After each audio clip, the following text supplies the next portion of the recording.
This is the Tietê River, one of the most polluted rivers in the world. And I decided that I'm going to drink this water. To do that, I brought a glass jar and a small plastic cup to collect a sample. I almost fell in while trying to scoop this up. The water near the edge wasn't moving much, so it didn't look as dirty.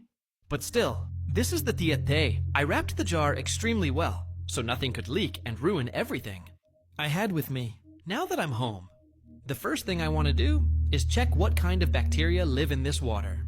I take a small amount and spread it on a non-selective culture medium, which means any type of microorganism can grow. Then I place it in an incubator at 35 degrees for 24 hours, and the result really surprises me. I expected a large variety of microorganisms, but it looks like there is one very resistant type dominating the sample. Now let's treat this water. We start with moringa seeds. Moringa is a tree, and you've probably seen these seeds before.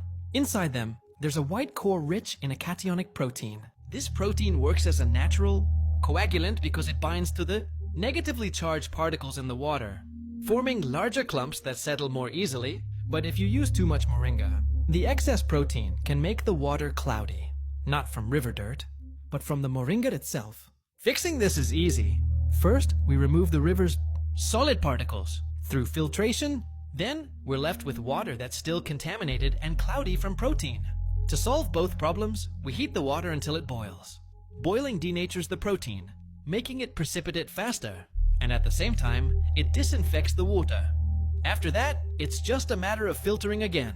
Look at the difference this step makes in the final quality of the water.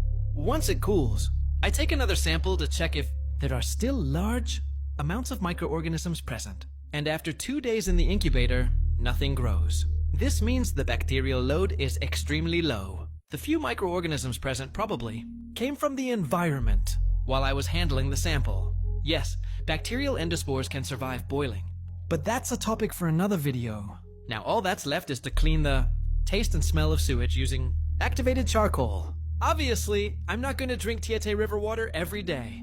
If I really needed to, I would also have to worry about heavy metals, since the river collects waste from industrial areas, and that's a major source of contamination.